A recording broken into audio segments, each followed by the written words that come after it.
Hey folks, Chris Rich, welcome back to the channel. You bet. Glad you joined us. Coming to you from Igiugig, Alaska, right at the mouth of Lake Iliamna and the Kvichak River. We're at Brad's Igiugig Lodge, and every morning starts out the same.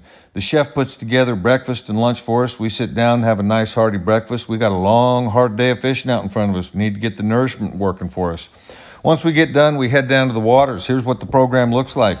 We're all allowed to bring home 2 silver salmon per day, so we get out in the morning, we chase those first thing. We head down river to find those special silver salmon spots. We get right after the work. Here we go, I'm fishing with Danny today. It's his first day out on a fly fishing trip in Alaska.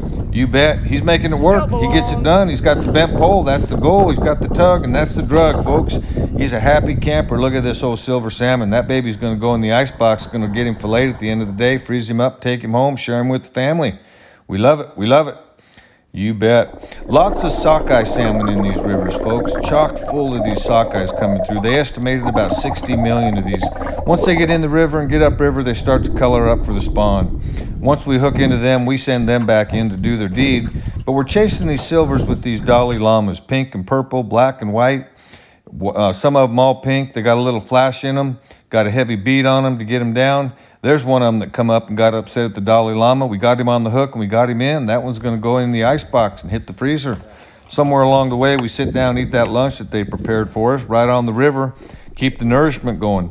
Folks, it's amazing to watch these salmon in the water. Some of them are lined up spawning right in the river. Some of them are heading up river. Once we get our limit of silvers for the day or close to our limit, we go up and chase these wild, crazy rainbows. They go bonkers berserk when they get hooked in. Most of these we're chasing with a beaded egg, and when they hook in, they go crazy, unlike any other fish I've ever hooked. Here's one that's about 22, maybe 21 inches right there. Well, I've caught them up to 30 inches up here in the river, and man, you lose a lot of these fish because they just go crazy, jumping 5 to 10 feet completely out of the water, twisting, flipping, just going bonkers. Look at this. Got it slowed down in slow motion so you can get a look at it, but they get off the hook when they get up there and jump and flip and flop right out of the water, and a lot of those hookups come off, probably lose about half of them, but they sure do peel off line. They peel it off fast.